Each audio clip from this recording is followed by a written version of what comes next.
क्या आप जानते हैं कि चीजों की कीमतें कैसे तय होती हैं? चलिए, इसे सप्लाई और डिमांड की मदद से समझते हैं। डिमांड का मतलब है कि लोग किसी चीज को खरीदना चाहते हैं और उसके लिए पैसे देने को तैयार हैं। जब किसी चीज की मांग ज्यादा होती है, तो उसकी कीमत बढ़ जाती है। जब किसी चीज की मांग कम होती है, तो उसकी कीमत घट जाती है। सप्लाई का मतलब है कि कोई चीज बाजार में कितनी मात्रा में उपलब्ध है। जब सप्लाई ज्यादा होती है, तो कीमत कम हो जाती है। जब सप्लाई कम होती है, तो कीमत बढ़ जाती है। सप्लाई और डिमांड का ग्राफ एक एक्स जैसा दिखता है।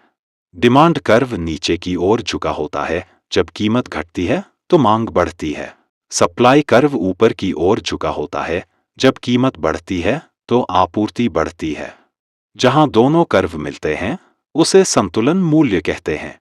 संतुलन होने पर बाजार स्थिर रहता है। भारत में यह दर 2% से 6% तक है। इसके लिए समय समय पर सरकार और रिजर्व बैंक द्वारा कुछ नीतिगत फैसले लिए जाते हैं। महंगाई ज्यादा हो जाए तो आरबीआई ब्याज दरें बढ़ाता है, तो बैंक महंगे लोन देते हैं, जिससे लोग कम लोन लेते हैं और खर्च कम होता है, जिससे डिमांड घटती है और महंगाई कम होती है। सरकार सप्लाई बढ़ाने के कदम उठाती है। जब किसी चीज की डिमांड बहुत ज्यादा हो जाती है, जैसे प्याज, गेहूं, दालें, तो सरकार अपने भंडार से माल निकालकर बाजार में लाती है। इससे सप्लाई बढ़ती है और कीमतें घटती हैं। मांग कम हो जाए तो आरबीआई ब्याज दरें घटाता है, तो लोन सस्ते हो जाते हैं, जिससे लोग ज्यादा खरीदारी करते हैं और डिमांड बढ़ती है और अर्थव्यवस्था तेजी से बढ़ती है। सरकार टैक्स कम करती है, जैसे पेट्रोल पर एक्साइज ड्यूटी कम करना।